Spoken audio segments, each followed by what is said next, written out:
Hey everyone, welcome back to the Art2Life podcast. I know that you probably might have noticed that I've skipped a couple episodes. It's because I've been working on setting up a different format for the show. And I'm kind of halfway there, so I just thought I'd jump in and begin. Here's what I'm doing. I'm gonna be making art. And so are my guests. And we're also going to be talking about art, life, telling stories, and making art all at the same time. So I want to invite you to also get in motion and grab your journal, sketchbook, and come along with us. You guys, today I'm super excited to have friend and amazing artist Louise Fletcher with me. She's visiting from Yorkshire, England, and ran into her in the halls, and she's here with me today. I first met Louise 5 or 6 years ago when she came through the Creative Visionary program, and she just exploded. And as many of you know, she helps so many thousands of people getting unlocked in their creativity.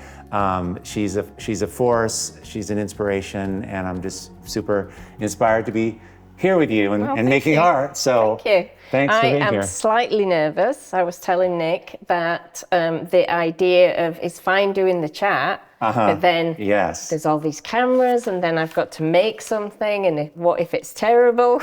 Well, here's the thing, and this is, well, you're the one, you know. I do this. I'm the one who teaches this. Right, exactly. I shouldn't be describing to you, but no, here's what I've noticed. Here's what I've noticed, and what got me into this is because you can't completely concentrate on a script or what you're trying to do, because you're doing something else, you're making art, the conversation is different. And we get to go to places I have found that are more interesting. And it's just kind of cool to have this visual, I'm so visual, to have this visual unfolding of the conversation. So so that's what we're doing. I'm working, just so you know, and actually, so is Louise. These are sketchbooks. This is my practice, my journal. I'm using acrylic paint, and I pretty much do this every day, whether it's 5 minutes, 3 minutes, or half an hour, just getting in motion, just doing anything, right? And I know, Louise, you know, you work with a lot of people, and because I hear about it, I haven't done your programs, but a lot of folks who come through the Creative Visionary program end up kind of going through your programs too, because you're really, and correct me if I'm wrong, you're really helping people get just really connected to the emotional, the inside of them, how they're feeling, just getting that out. Is that? Yeah. Which is ironic that I sat down and said I'm nervous about making a painting. You're just sweetly honest, because we all are. We're all wanting to not make a mistake. Don't embarrass myself. Yes, right. But that feeling of I don't want to embarrass myself, we've got that feeling, or I've got that feeling because there's a camera. But for a lot of people, they have that feeling even just at home when nobody's around. Yeah. They don't want to embarrass themselves in front of themselves, or maybe in front of a family member that might walk in. And I realized just after I took your program, which completely changed my life, shameless plug for your program, because it really did. After I took that, what happened was I tend to be a helper. So if someone was stuck, I'd kind of answer their question or try to help. And I subsequently learned it's actually in my kind of nature to be a teacher. I didn't know that, but other people did, and they kind of projected that onto me and started to ask me to lead them. Oh, interesting. So you outside didn't of know your program. You hadn't taught before? No, to be strictly honest, I had done corporate training. I used to work in human resources, so I'd taught people customer service workshops and things, but I hadn't designed anything of my own. And I remember after I finished your program, I talked to a friend of mine and I said, one day I'd love to have an art retreat place, and I'd like to get teachers to come in and I'll just host. And she said, could you teach? And I said, what am I going to teach for you? No, I don't know anything to teach. But as people kept asking me for help, what I realized was what I did have to teach was that I'm not afraid when it comes to painting. And I found all these people that were. I didn't realize so many people found it frightening to just throw paint around. Why didn't you feel, I mean, that's kind of amazing, right? Because you said you sort of started not that long ago. Why, what was it about? I had been trying to paint for about 5 years when I found your course. And I think what it was, I don't know, you said to us in about week 3, and it's probably changed now, but you said, just go play with paint for the first week and just make play. That's what we do. That's what we're doing now, actually. And it's my favorite thing to do. I stayed up so late, night after night, playing with paint, just having a blast. And I was so excited. So I don't know why. I don't think anyone had ever actually given me permission and just said, you can just... I thought you were supposed to. I genuinely thought artists sat down, had a plan, executed the plan, and I didn't know how to do that. So I therefore didn't have any talent. So I don't know why I wasn't scared, but I realized it was something that set me apart from some of the other people, and that I would be able to maybe show them how. So I remember after I finished your program, I met a mindset coach called Georgina Noel from the UK. And she talked to me about, becoming a full-time artist. And I said, that's ridiculous. I can't do that. How can I do that? I've got bills to pay. And oh my God. She really encouraged me. And she said that there'll be something. And a few weeks later, so this would be about 6 months after your course, I was walking my dog and something came into my head, find your joy. It's a course, at the time it was 8 weeks, so I thought it's 8 weeks long, this is what week 1 is, this is what week 2 is, and I couldn't wait to get home, and my dog's really slow, so I was pulling him like, come on, we gotta get home. So you just had this download. It really was. It's the only time it's ever happened to me. I wish it would happen more often, but... That is so cool. So that's how I put together a program and just told people it's really cheap. Just come and try it, because I didn't know if it would be any good. I thought, well, it turns out that is a way that marketing people advise you to do it, like Jeff Walker and people like that. Sure, give it away and see if it's... And make a beta. Yeah, right. But I didn't know that was a thing. But anyway, that's what I did, and it worked. Do you think, that kind of like providence or divine, like the download, do you think about purpose? Do you think like this is what you're really meant to do? Because it never happens when it's like wrong. You never get that and it's like, I really need to go rob a bank right now or whatever, Do you know what I mean? Well, I have thought that, but I've not done it. No, this is kind of what you were meant to do. I do think that. And the reason I think that is, I had a business for many years, nothing to do with art, that I ran with my husband, and we did okay. We managed. I watched all the marketing experts. I learned how to market your business. I used social media, but it never took off. It was always a struggle. Yeah. And so it's not that I am any kind of business genius. I know that because I didn't make a success of that. And yet, as soon as I started doing this, it just worked, and everyone wanted to join, people wanted to join up. And so I really do feel like it's a purpose, which you do think, I don't know if you feel like this, but it feels like, if only I'd thought of this when I was 30, it would have been... I've thought that way, but then again, I think maybe it's just perfect the way it's turned out, because I don't know if for me, I went through, hell and back and had all kinds of problems and challenges, and that made me a better teacher, I feel like it's the things, especially the hard things that you go through, that make you receptive to the downloads, to the information that, for me, I I mean, I was always teaching, but I didn't get really the big downloads until I had come through a pretty hard patch. Right. So in other words, I think sometimes maybe we think things should have done in a different order, but maybe it's just perfect the way it happened. Yes. Yeah. Because I think there's a lot of wisdom that goes into teaching art that you wouldn't have when you're 30 necessarily. Yeah. That you need to have all the life experience to have, maybe. Certainly in my case, I think I didn't have a lot of wisdom as a younger person. It's crazy that for me, I had one of the kind of ahas that still kind of amazes me is that the whole reason I started teaching was just to get out of my studio. I found I was going crazy. It's trying to make art by myself, all the time by myself. And I loved this place called Esalen, which is this retreat center. Right. Incredible. You probably have heard of it. And I taught there a lot. But I had a friend who was teaching Tai Chi there. And I always wanted to go there. They have these amazing hot springs. I mean, it's one of my favorite places on the planet still. But I never could afford to go there as a customer. But he said, if you teach a workshop, you get to go for free.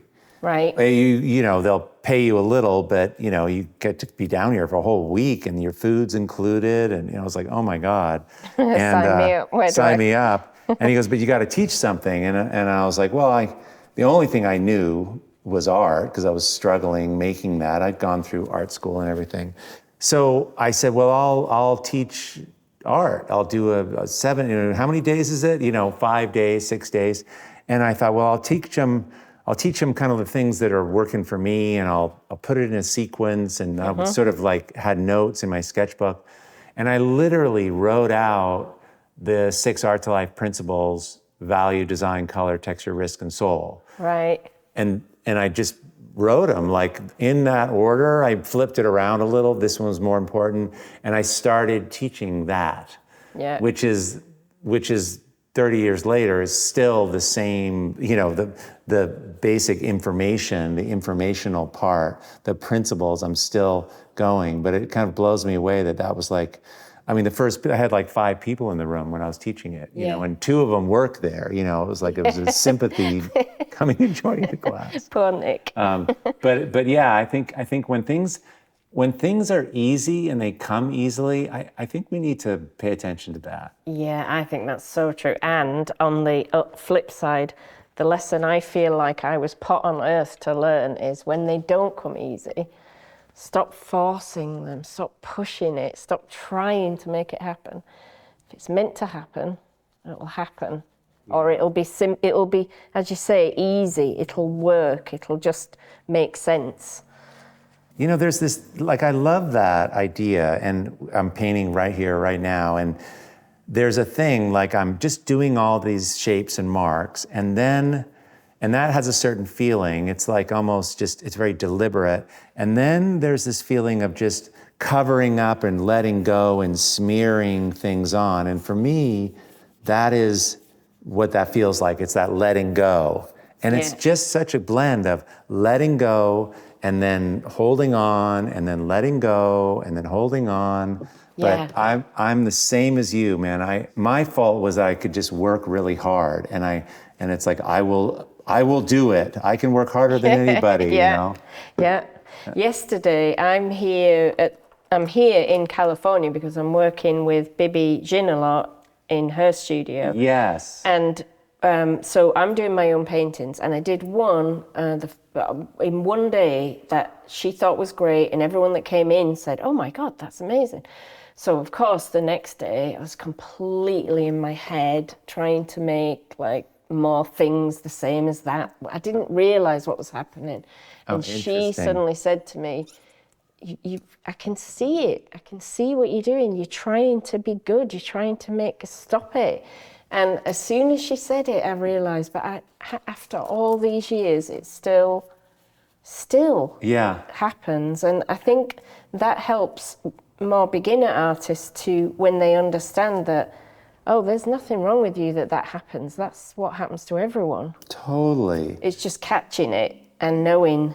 Yeah. Sometimes I think what I'm teaching people is self-worth. I think there's a lot of this in what we're making, believing in ourselves, and not worrying about, behind that, what you were talking about is that I want to appear, I want to be winning at this, Yes. You're right. I want to be good at it. Right. And there is pressure from people around us. So a lot of my students will have spouses who are saying, well, when is this going to pay for itself?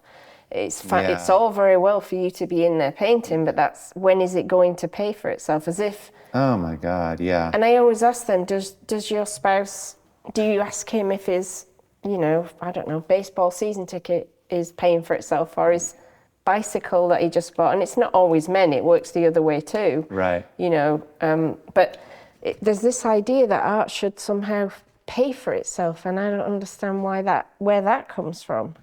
Well, people assign value, monetary value, and that's sort of this limited lens with which we look at. The thing is, if it does have tremendous value, and it does translate into that. That's the crazy thing, much more than season's tickets to the baseball game. Mm-hmm. But I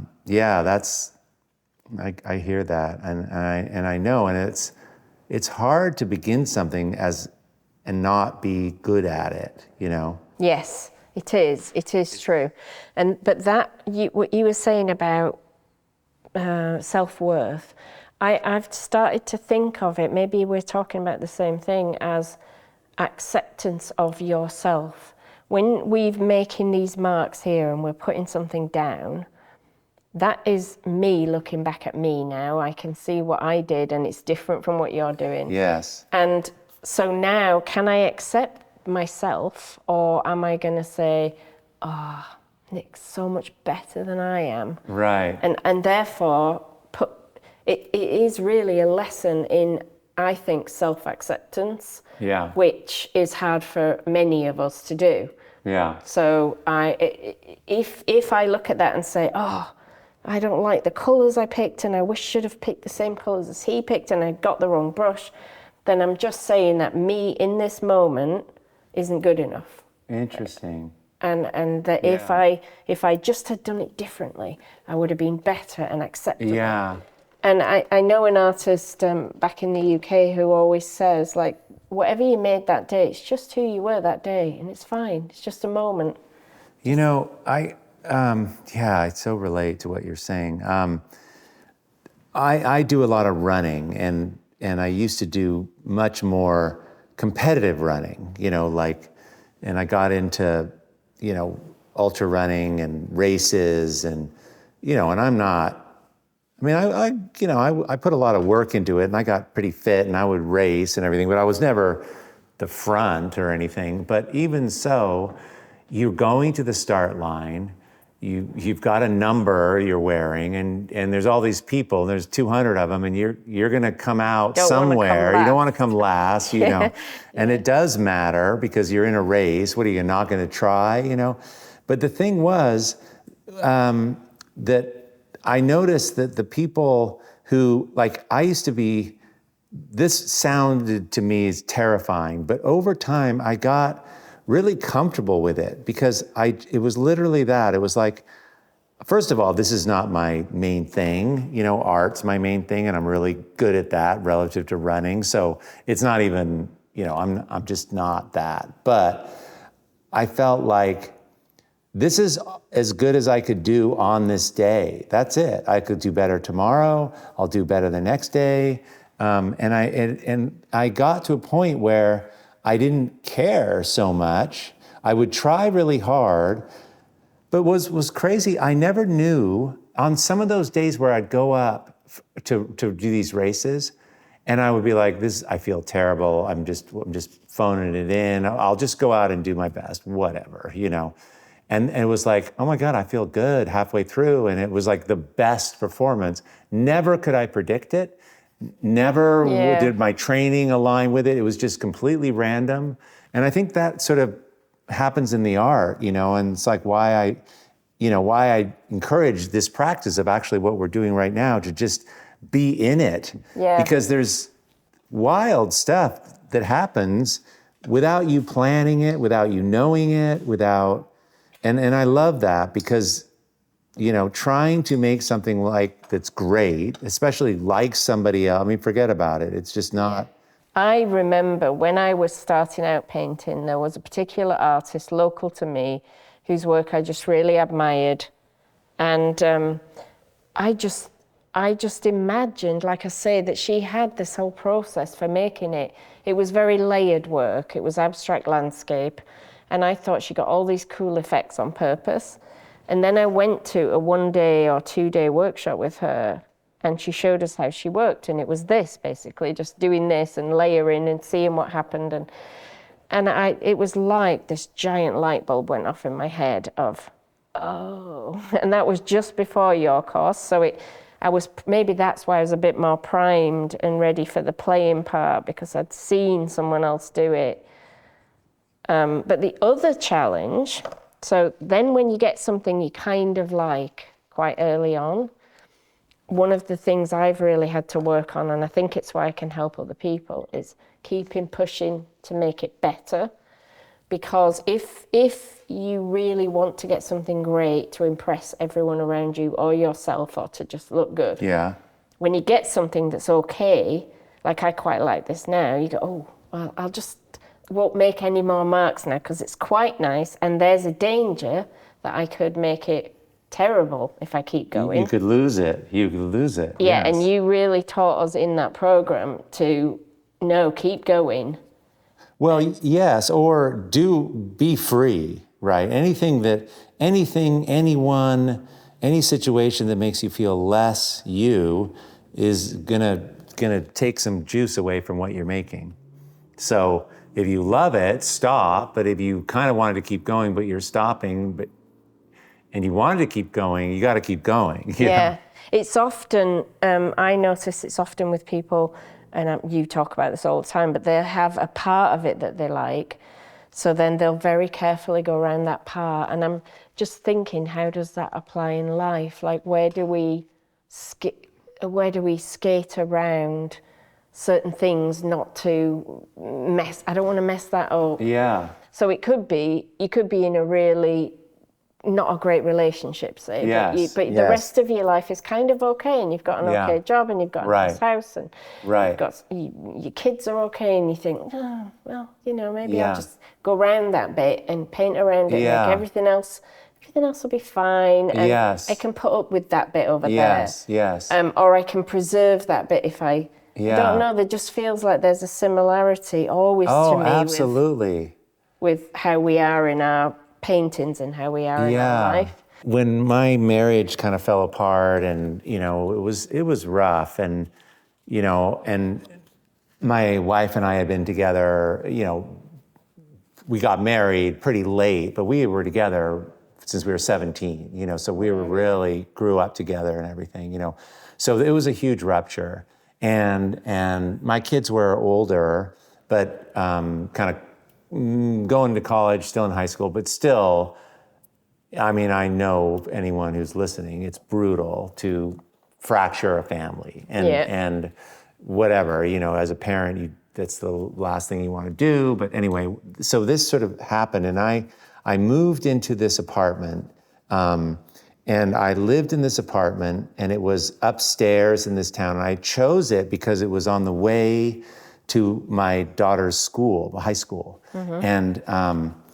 And I thought, well, this is great because every single day they're going to be driving by me. The fear is that I want to be close. Yeah. Right? So I chose this place, and where my home was, where I left, was like this beautiful, gorgeous thing.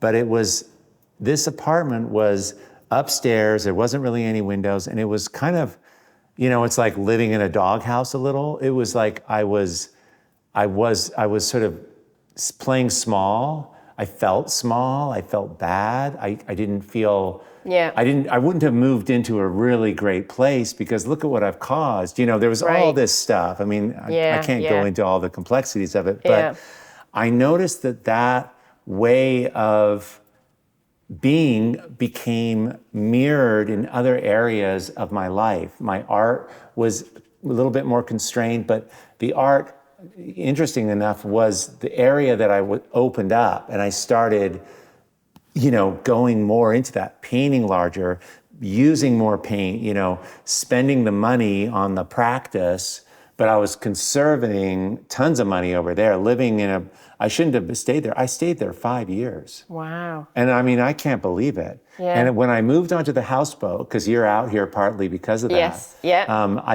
I decided to move. CVP was getting bigger. I just needed to grow up. I just needed to start living more like my art. I didn't realize that. My life was holding me back because of this sort of small, and my kids would come stay with me, but it was kind of depressing, but it's like dad's place. And I mean, it was rough. But then I rented the houseboat. I got that houseboat, which is so cool, on the water, surrounded by all the things I love. And everything, it just influenced everything. So I know, but it's one thing, it's like you have to, as you do one, you do the other. As you do life, you do your art, Yeah, I've never thought of it quite that way. You said that about life influencing art, but I never thought of it quite the way you're describing of actually feeling, of it constraining your artwork. I certainly know it works the other way for me. Well, it's self-worth. Yeah. Right? Yeah. I didn't have all my self-worth. Yeah. I didn't. I felt bad. I'm not a good person. How could a good person cause this pain? Yeah. Right? And all the things you have to work through. But that's what does it. It undermines you, Yeah. And so it's so powerful to, and we all get to go in stages of, like we're just moving towards more and more freedom. And realizing that we're absolutely, everyone's okay, we're all deserving, we all get to be here right now, but it's hard to do things for ourselves. I mean, you said it, so many people just look after other people, right? And they get their self-worth because they're serving other people. My mom was like that. Yeah. She didn't know how to enjoy herself. She just lived to do things for other people. Yeah. It's very common for women of a certain age, And yes. I mean, I hope it's not the same for younger women, but it certainly was. Even growing up, my upbringing was my teacher. What I was taught was to basically look out, make sure men were okay, to be honest. I'm so sorry. Remember this is my mum though. My mum saying, oh, you've upset your dad, or you've hurt your dad's feelings, or my dad's feelings. And he was lovely, but my dad's feelings were the most important thing in our house. Yes. Not mine. So now you have to learn how to center yourself. Yeah. Right. Yeah, and to say, oh, actually, I mean, I'm just making these paintings at the moment up in the other studio, which are based upstairs, which are based on a Taylor Swift song. Oh my God, called, that's so cool. Mad Woman, and it's this. The song is about a woman who's angry, and she's not allowed to be angry because she's a woman. And when she gets angry, people say, "Well, what a shame she went mad. She's crazy. She's hysterical." And it's about that idea of women's anger not being acceptable. Yes.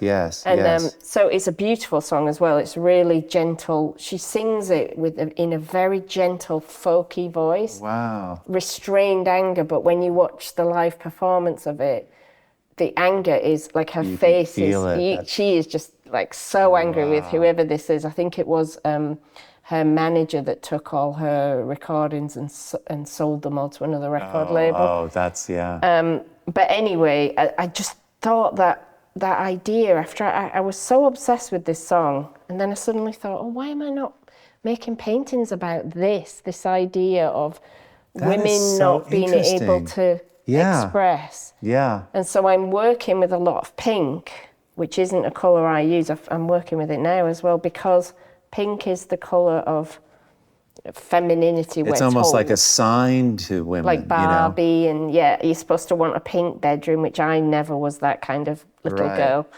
And but to use pink and to try and get all of the emotions into pink, like to try and make pink be powerful, and which I'm sure I'm not the first person who's thought of this, and then somebody told me on Instagram that pink was a boy colour until in Victorian times, which I didn't know. And they painted prisons pink. Oh. Yeah, it's like a, So anyway, but that came from this idea of women, not being allowed to express. And my mum still, to this day, puts men's feelings above either mine or hers in any situation. Yeah. Yeah. And she will never change because she's 80-something, and that's just how she was brought up. But that does mean when women come to start doing something which is pure creative expression, and you're supposed to let go and express yourself. Yeah. I think it can be easier for men, and I don't mean to say men don't have pressures, because they do, but I think it can be easier for men to make the first step into that. Maybe. But one thing I notice is that there's that suppression, but I had two sisters, and my dog was a girl. I have two daughters, and I'm really comfortable with women because growing up, my parents also from England, nobody ever said what they were actually feeling. In my house. We don't do that. You don't do that. No, it's not a thing, like, quiet desperation is the English way. We do say what we really think, but you've got to be able to translate it. Yeah, there's a whole thing. And as a kid, I felt very, that was terrifying to me because it wasn't, things actually, there's no terra firma. Things are happening, and it was so scary. Because you were surrounded by American children who were different. Well, maybe, but I just, but I felt like, I felt like women, and I feel like this still, even though there was that suppression, you knew how you felt inside, right? Like you knew this is about my dad, not about me. The way I feel is this. You never let it go. And I feel like I can feel that and I can connect to that with women, whereas men, I think possibly we're just disconnected, thoroughly. Yeah, I think. And women are like, what do you think? Like if you ask a woman who's in a situation, who's doing the party line and trying to be all the things, say, how are you actually feeling? You're just saying, this feels shitty. Yeah. This guy's a total jerk. I don't trust him. I don't trust that person. Yeah, my kids are a pain in the ass. Super awareness. It's like deer. They have awareness of everybody and everything that's going on. And I love that. And that's why, and that's what they can tap into. That's a good point. I'd never thought of actually, Because there's so many men I know that if you say, how do you feel? It's like, don't ask me that, I don't know. Yeah, it's like women, for safety, they need to be reading the room. They need to be sensitive. Yeah. So how do you, getting to your students and the magic that you do with everybody, and people came and you helped them, what are a couple of the things that you do to help people get through to their own authenticity? I mean, what is it? I give them very specific exercises at the beginning. So fun things. Like what? Like what are some like of the one things? that people have shared widely, and I don't even think I invented it in the first place, I'm sure I didn't, is to take a big sheet of paper and tape it off into smaller squares. Oh, yeah. And then paint the whole sheet with, I might say to them, you can only pick 3 colours and white or something like that. Paint the whole sheet then take the tape off, and they're always surprised that they've got 6 little paintings that look reasonable. With all that clean white And they've got that nice yes. border around, which makes it look nice. So trying to give them exercises like that, which give them some success. So you do that exercise? So it's a lot of exercises, and it's also a lot of hand-holding and reassuring. And I make demos where I'm making a mess. And now I have some people who help me teach. They make demos, but we make sure we don't do, really lovely things, because that would just make it seem like their worst fears have come true and they can't do it and we can. So it's just a lot of question and answer sessions and videos that are recorded about the psychology of it, and all about really teaching them that art is about expressing yourself, and that's all it is, and anyone can do that. So all you have to do is express yourself, and you've done art, and the rest of it is nonsense. But it used to be 8 weeks, then I made it 10 weeks, and then there was a second course. That was quite a lot for me. So there was 10 weeks and then another 6 weeks if you wanted it at the end. Wow. So last year I changed it and made it 12 weeks with no second course, because I was just exhausted at the end. Yeah. And that seemed to work really well, so we're going to do that again this year. When does the course start? It's going to be in September, so the free part of it will be right at the beginning of September. And then we do that for about 10 days. We have a 10-day free thing. And then if you want to carry on, you can, and if you don't want to, it's fine. Yeah, most people, most people don't. Just right. No, some people for sure. do. But you get you're teaching a ton of people, and that's pretty fun. It's one of my favorite parts of the year, is that free thing. Yeah, well, yours this year was amazing. And you must get those people who come to you and say, even though they only took the free course, you hear from them later, and they've done amazing things with what they learned. I've been working with people in the free workshop for 5 years now, and they come every year. They're never going to take a thing. They don't have the resource, whatever, but they're learning, and that's awesome. People do amazing things with what we give them. Yeah. Some people can take it and run with it. Sure. Some people need a lot longer. Right. And it gives me real joy, like genuinely, as much as painting. So every year for the last few years, my team will say, right, that's it, we're not doing the course this year.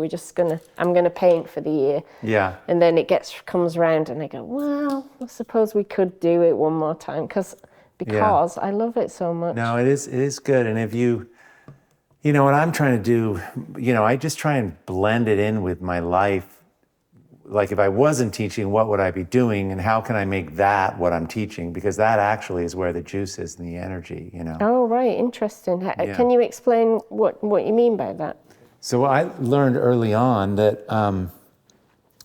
at least when I was making art, that if I was really into it, I noticed, and this was back in the illustration days, if I got a project that I liked, that there was some congruence with me and it turned out better, and you just keep extending that idea to, and it's what we're doing in the Creative Visionary Program. It's what I coach, right? If we can get somebody more clear about what brings them alive, the feeling they have involving themselves with it, when they use that and come from that place to make the art will be more personal, more like them, and it will attract more people. So teaching is no different. Yeah. Like if I'm thinking, well, I'm the person who teaches people how to do life drawing, and I get bored of life drawing, I shouldn't be the person teaching that anymore. Yeah. So what I love about the Creative Visionary Program and Art2Life in general is that it's a process. And as I move along and change and learn new things, I bring that. Yeah. And so, for example, I started this podcast. I had no idea, but it was a little bit about finding your way as you go. The whole project was about learning a new thing, and I did, and I have. And now, here we are painting. This actually, what we're doing right now, is probably one of my favorite things to do in my life. Yeah. To sit with a friend and make art and have conversation, story, and make art, and I love it. I love this, and that's why we're doing this. And I think, and I'm sharing it, Yeah. so that's how Yeah. it relates. Yeah. The curriculum changes. You see what happened to you see what happened to Art2Life in the last 6-7 months. It's new people have come in, Yeah. more voices. It's not just me, it's others. Yeah. And that's what I'm learning, Yeah. I need to learn. Yeah. This is what I want to do. Who wouldn't want to do that kind of thing? And the more, as you say, the more fun you make it for yourself, the better you are at selling it, because we call it selling it, but really it's just telling people this is what I've got to offer and this is what it does for you and you can choose. Yes. But that's the problem I had, as I was saying before, with that other business. And I was good at what I did, and it was a good business, and we helped people, but I didn't love it. So when I came to sell it, Oh my God. I was having to, I've got to tell you why this is a good thing. Whereas now I'm just excited to say, this is available to you if you want to do it. Yeah. And I can help you. I actually know now after a few years that I can help you. And that's exciting. And so in the first few years, I think I did feel like, right, now it's time to market the thing. But now I don't feel like that. I just feel like, good, I get to tell people about it. You're just sharing your enthusiasm. Yeah, You're just sharing your enthusiasm. Exactly. Louise, it's been so great doing this. I love what you made. Thank you. Do you like this as much as what you were making today in the studio? Or this is really great over here, by the way. I like this in a different way. Okay. But I like working in sketchbooks like this, and like you, I do it quite often. Yeah. But I have like many of them on the go, so I can do several at once. It's really beautiful. Yeah. In the show notes, you guys, we're going to have all of Louise's contact information and her programs. Again, it's coming out in September. Track her on Instagram. All her details are there. And thanks so much for being here, you guys. And appreciate it. All right. Thanks, Bye. Louise. Bye, everyone. Bye. Hey everyone, again, listen, we're gonna be pausing a little on a few episodes because we're revamping the podcast, which I'm super excited about. But the next episode's coming out on June 12th. So stay tuned for that, and we will be seeing you real soon. Okay, thanks you guys.